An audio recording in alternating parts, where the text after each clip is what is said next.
नमस्कार, आप देख रहे हैं भारत न्यूज टीवी खबरों की पड़ताल। आपके साथ मैं हूं अंशु। चलिए खबरों का रुख करते हैं। कृषि मंत्री कमल पाटिल का बयान उपचुनाव को लेकर बोले, कहा कांग्रेस किसको टिकट देती है, इससे हमारा कोई वास्ता नहीं। जहां भी उपचुनाव है वहां पर भारतीय जनता पार्टी का कमल ही खिलेगा।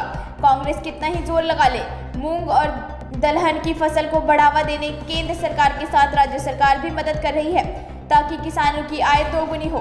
इस बार मूंग की फसल की पैदावार अच्छी हुई है जिससे किसानों को लाभ मिले, इसके लिए सरकार प्रयासरत है। किसानों की मूंग की फसल सरकार खरीदेगी, उसमें किसानों को चिंता करने की कोई आवश्यकता नहीं है, एक एक दाना खरीदा जाएगा।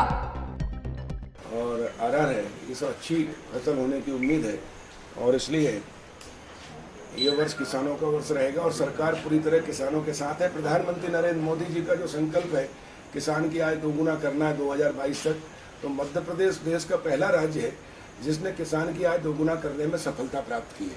हमने पहले चना सरसों मसूर का 15 मार्च से खरीदी करके किसानों को समर्थन मूल्य से 2000 रुपये कुंटल अधिक तक दिलाया है सरसों का, और इस प्रकार हजारों करोड़ का किसानों को फायदा पहुंचाया।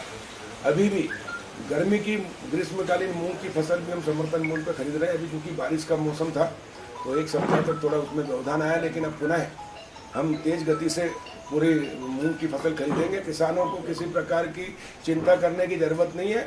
गांव गरीब और किसानों के मसीहा मुख्यमंत्री शिवराज सिंह चौहान जी के नेतृत्व में मध्य प्रदेश में एक एक दाना मूंग किसानों का हम समर्थन मूल्य पर खरीदेंगे 7,196 रुपये में। और इसलिए हमने भारत सरकार से भी बात की है, हमने एपीसी को भेजा है दिल्ली किसी के सिंह जी को, और मैंने कृषि मंत्री नरेंद्र सिंह तोमर जी से भी बात की है।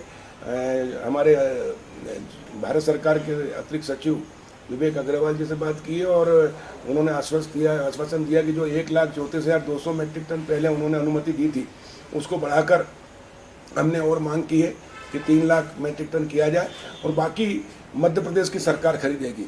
किसानों का एक एक दाना हम ग्रीष्मकालीन जो मूंग है उसका खरीदेंगे, उसमें किसानों को किसी प्रकार चिंता करने की जरूरत नहीं। मुख्यमंत्री शिवराज जी के नेतृत्व में ये सरकार गाँव गरीब और किसानों की सरकार है और किसानों के लिए हमेशा हम तत्पर हैं।